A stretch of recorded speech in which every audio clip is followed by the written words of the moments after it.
Amish is India's first literary pop star.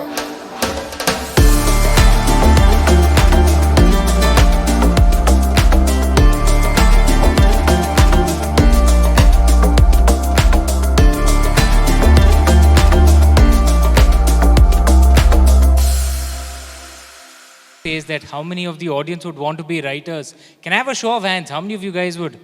Oh, that's a good number, man. I never wanted to be a writer, I'll be honest, okay? In fact, I never thought I'll be a writer. My school and college friends, when they meet me, they usually ask, Sach bata, actually kisne likha hai? Because I'd shown no characteristics of being a writer when I was young. And Immortals of Melua, my first book, is something that just grabbed my soul. And even today, I'm out with my 10th book in 12 years. Even today when I write, I still don't understand where it comes from, right? So these are the hacks that that kind of work for me, while writing, and I just want to share that with you. All of us can, of course, have our own hacks. But the first thing someone said, which is read a lot, yes, yes, and yes. You want to be a good writer, first you have to be a good reader. It's a bit like if you want to be a good chef, you must enjoy eating food, right? If you're not much of a foodie, can you become a good chef? Yeah.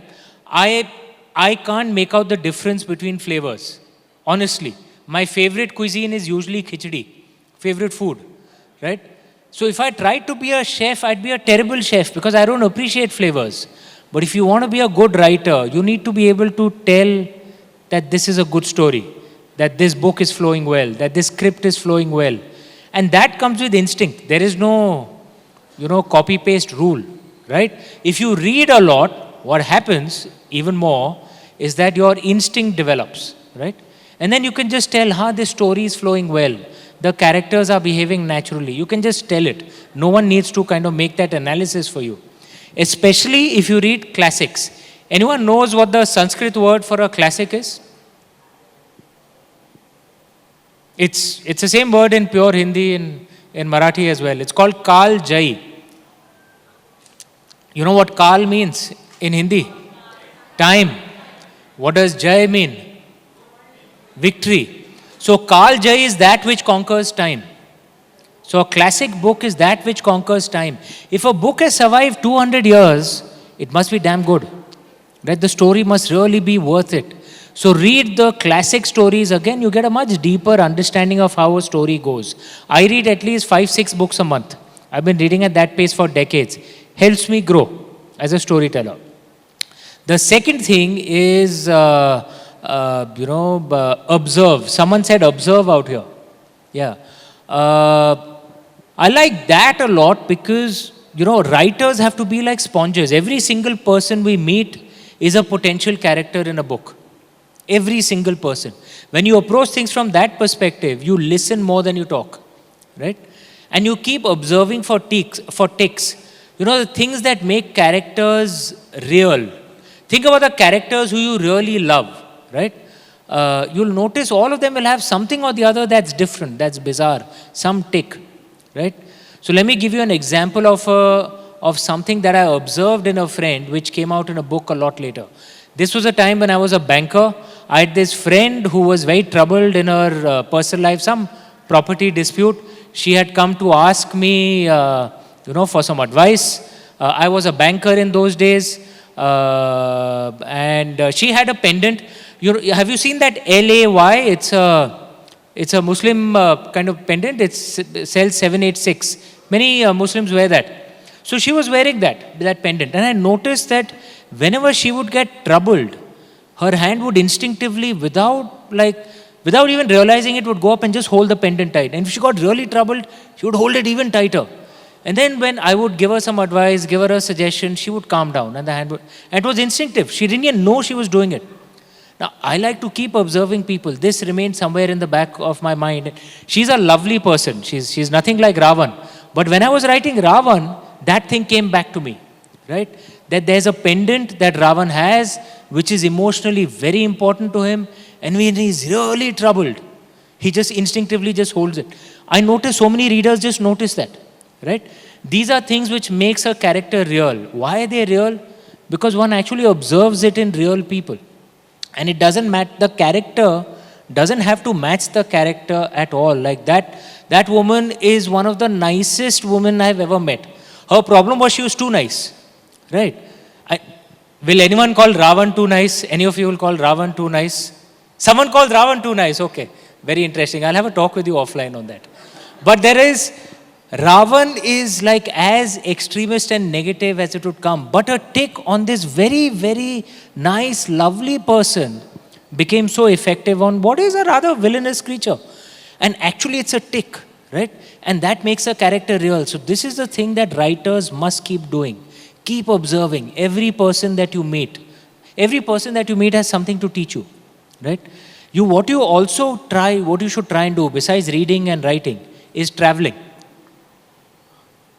And when you travel like locals. Don't travel in a bubble. How many of you travel abroad or in India in package stores? Yeah, in package stores, where you travel with 20 people, 30 people. It's a terrible way to travel because you're traveling in your bubble, right? What I like to do is actually travel like locals. When you go to a place, learn a few local words, eat local food, meet local people, learn a few things about local history. Try and eat local food, unless it's really weird. I mean, I'm not suggesting go to China and eat bats or something. But, sorry, the bad joke. But unless it's too weird, try and eat local food, right? Just get a sense of a different culture.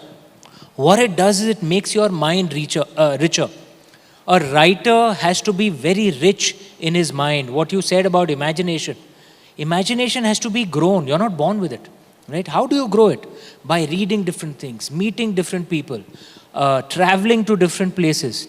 Even when you meet different people or on your social media feed, one of the things I try and do is follow people whose opinions I disagree with. Why always listen to someone you agree with? Because how are you growing then, right? So I like to follow people I disagree with. I like to meet people who are very different from me. Why? Because again, that makes me grow. I learn a different insight. I learn a different way of thinking. And all that then goes into the books and makes the writing richer. Okay? How many of you have read the Shiva Trilogy? Thank you. Good number. Those who haven't read, shame on you guys. The books are available.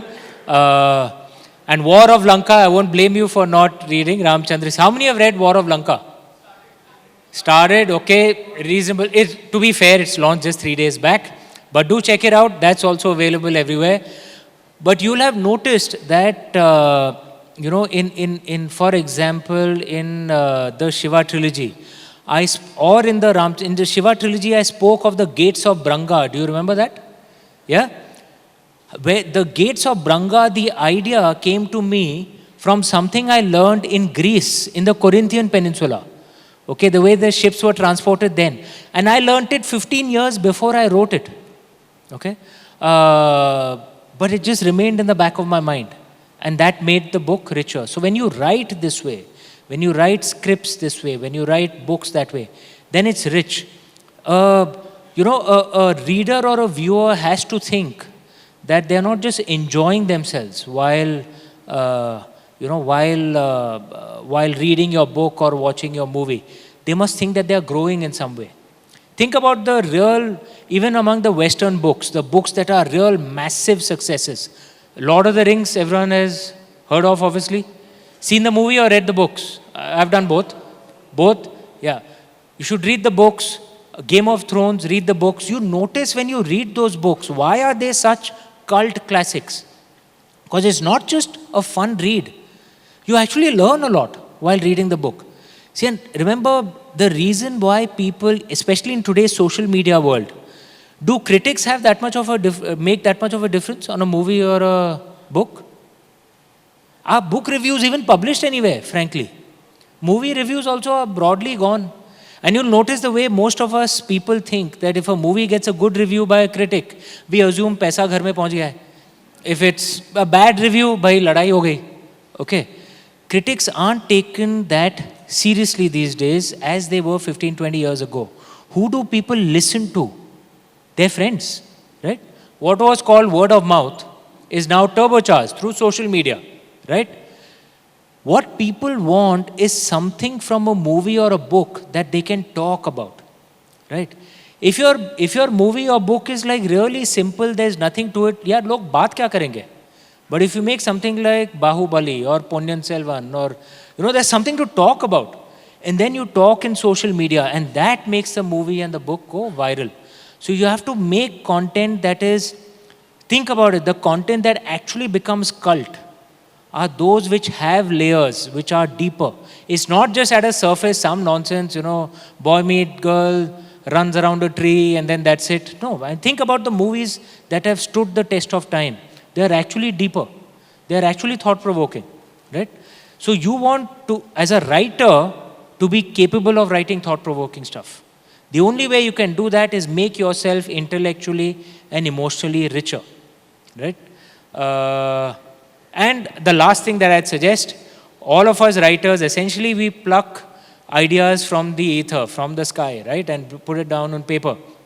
There is no logic to it. There's no step one, step two process. So most of us have to find that what is the key that opens that creativity.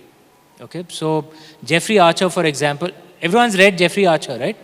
Yeah, I've met him in the UK, he's become a friend. He has this habit that he will only go and write in a particular place. There's an island. And he writes only out there, doesn't write anywhere else.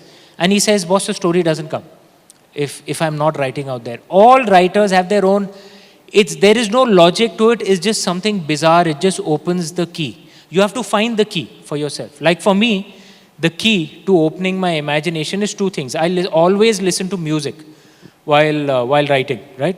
And all genres of music. Like while writing war scenes, I'll listen to rock and metal music, Metallica, various things. While listening to, while writing, say, love scenes, I'll listen to Bollywood music.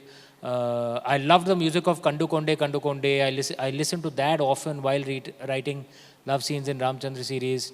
So music always works for me. Music which is in tune with the mood of the scene I need to write. I zone out the words. Words don't matter. It's the mood of the music. The second thing, I eat tons of cream biscuits while writing, which is why normally when I write, I tend to put on a lot of weight. And the kind of cream biscuits I got when I was a child. So I'm 47, so does anyone remember those bourbon biscuits and Jim Jam and orange cream and, yeah. I mean, I know many people may not like it, but I eat tons of them while writing. I don't know why it works for me. It kind of just opens a portal. So these two keys kind of work at opening my imagination. You guys need to, everyone has their own key, right? Find out what is your key, which just opens that imagination. Do that. And I'm looking forward to, standing in line for the autographs of authors from here when you guys release your books.